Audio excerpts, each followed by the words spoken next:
Welcome back to my channel, everyone. After my video on hydroxychloroquine and chloroquine, today I'm back with another video on other promising treatments that are under investigation for COVID-19. Let's start with an antiviral called Remdesivir.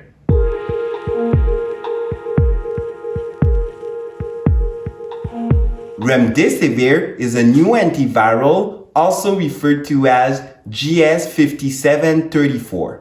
It was initially developed to treat the Ebola virus disease during the epidemic of 2013-2016.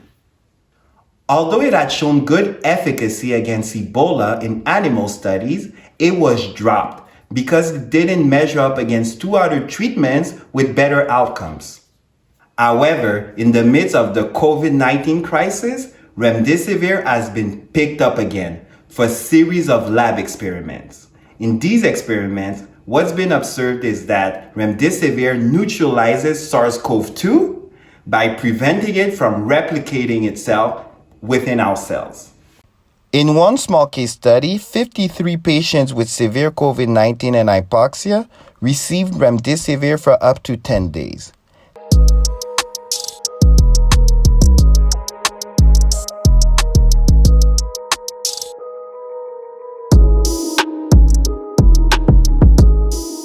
%68 of these patients had a clinical improvement.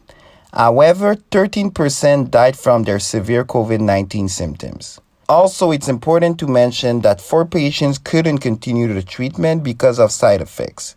Among the side effects, there was kidney damage, but one of the main ones was liver function abnormality. So far, the contraindications of Remdesivir are liver dysfunction, chronic kidney disease, pregnancy, and breastfeeding, because we don't have any safety data for these last two. After Remdesivir received its approval from the FDA for clinical trials, 2 phase 3 trials have been initiated in March 2020 in the US. The first trial planned to enroll up to 2,400 hospitalized COVID-19 patients with severe COVID-19 symptoms.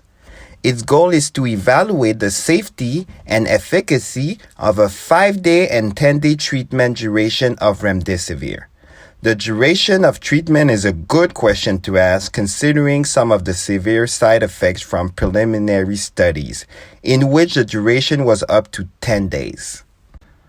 The second study will evaluate the efficacy and the safety of the same dosing regimens of Remdesivir. It will be compared to the standard care regimen of COVID-19. This study will, however, focus on patients with moderate symptoms. It's interesting because most of the data we have comes from critically sick patients. France has initiated a phase 3 study called Discovery, evaluating Remdesivir and other potential treatments that we'll talk about in this video. This type of comparative trial with all the potential treatments will help us determine which treatment among the ones that are effective and safe should be first line.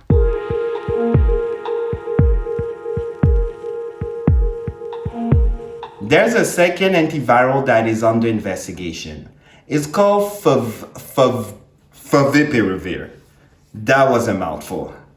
It is commercialized and available in Japan and China for the treatment of influenza.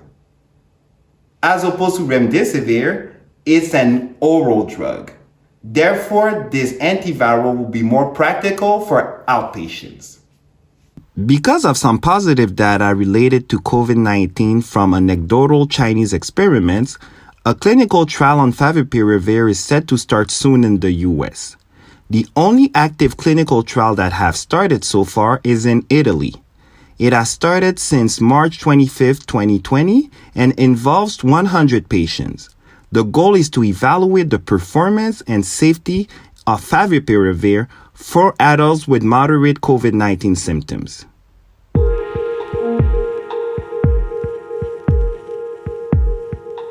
There's a third antiviral that is under investigation. It's called Keltra. Keltra is primarily used for HIV infection. It's a combination of 2 antiviral agents, Lopinavir and Ritonavir. The interest for this medication in COVID-19 is due to the fact that in the past, Keltra has shown some activity against other coronaviruses.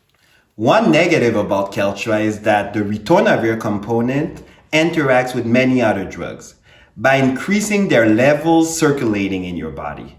More drug in your body increases your risk of side effects.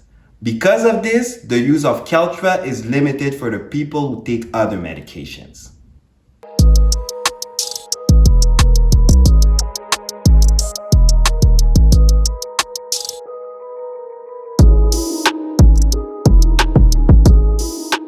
So far, we have the results of a randomized clinical trial from China. It involved 199 patients with severe COVID-19. The goal was to compare the efficacy and safety of a 14-day treatment with Lopinavir Ritonavir to the standard care regimen of COVID-19.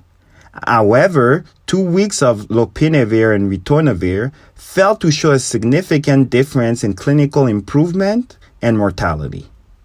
These results did not stop other countries from evaluating this treatment's purpose in COVID-19. One of the larger clinical trials that is going to look into Lopinavir and Ritonavir will take place in Vancouver, Canada. Other medications that are under investigation are primarily used for inflammatory conditions because, let's face it, there can be a lot of inflammation with COVID-19.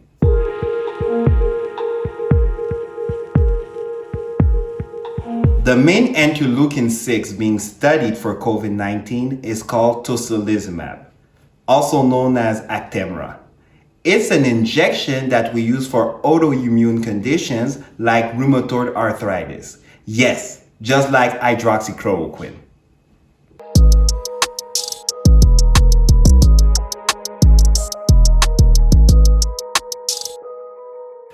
Interleukin-6 or IL-6 is naturally found in your body. It's classified as a cytokine. Cytokines are responsible for creating inflammation, which is part of the defense mechanism of your immune system. This is a response when your body is under attack by an outside enemy, like a virus.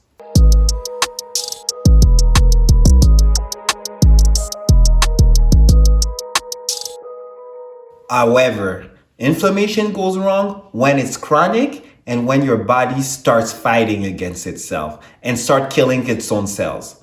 That's what happened in autoimmune conditions like rheumatoid arthritis. Also, inflammation is very damaging when your body has been fighting an infection really intensely or for a long time. In the context of COVID-19, considering that it's a respiratory infection, your lungs can go crazy with inflammation. This widespread lung inflammation can cause ARDS. In ARDS, you have severe difficulty breathing and your lungs are not able to provide oxygen to your body. That is why some people get put on ventilators and ultimately end up dying from COVID-19. IL-6 inhibitors like Tocilizumab block IL-6 receptors on various cells in your body and therefore prevent IL-6 inflammatory effect. By reducing inflammation, IL-6 inhibitors also weaken your immune system. Theoretically, that puts you at risk of infections. Okay, I can imagine your confused face and you asking, why are we considering this treatment? Well, the theory behind this treatment is that it may be useful for a small select group of severe COVID-19 patients with hyperinflammation and that present elevated IL-6 levels. Therefore, in this context, it is used short-term for severe patients in a life-threatening position.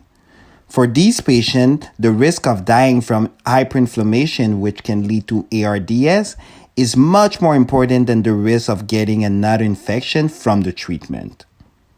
The first data that we got for IL-6 inhibitors in COVID-19 comes from China. In a small case series in Wuhan, China, 20 critically ill COVID-19 patients with elevated IL-6 levels received Tocilizumab. 15 patients out of the 20 did get better and needed less oxygen intake. As for right now, Tocilizumab is already in the Chinese treatment guidelines for COVID-19. It is reserved for severe cases of COVID-19 with high levels of IL-6. However, for many other countries, including the US and Canada, more thorough evidence is needed. There are currently some randomized clinical trials that are recruiting participants around the world, particularly in Italy, Spain, and the US. Their goal is to evaluate the safety and efficacy of Tocilizumab and other IL-6 inhibitors in severe COVID-19.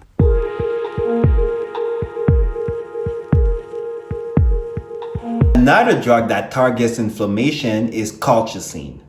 As opposed to Tocilizumab, it's an oral drug, it's inexpensive, and it causes less severe side effects. Colchicine is already on the market. It's primarily used to treat inflammatory conditions such as gout.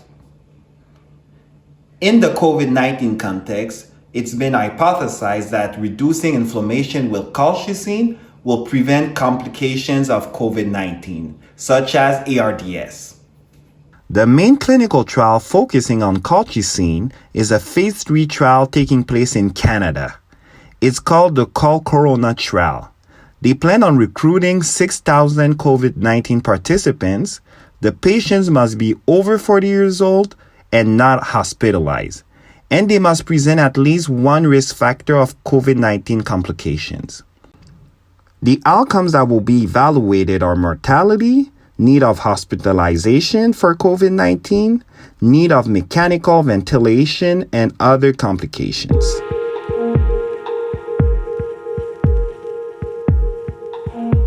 Okay, when it comes to vaccines, there are many that are being evaluated for the prevention of COVID-19. Some interest is on a vaccine that already exists. It's called Bacillus calmette-guérin, BCG. BCG was developed as a vaccine against tuberculosis, but studies have shown that it can induce some protection against other infectious diseases such as viral infections. That's why we think that BCG might provide some protection against COVID-19. There is currently a phase 3 clinical trial that is planned in the Netherlands. The goal is to evaluate how effective is BCG vaccine in reducing absenteeism in hospital workers caring for COVID-19 patients. I think it's worthy to mention this last treatment. It's not a medication, but it's also under investigation. It's called Convalescent plasma.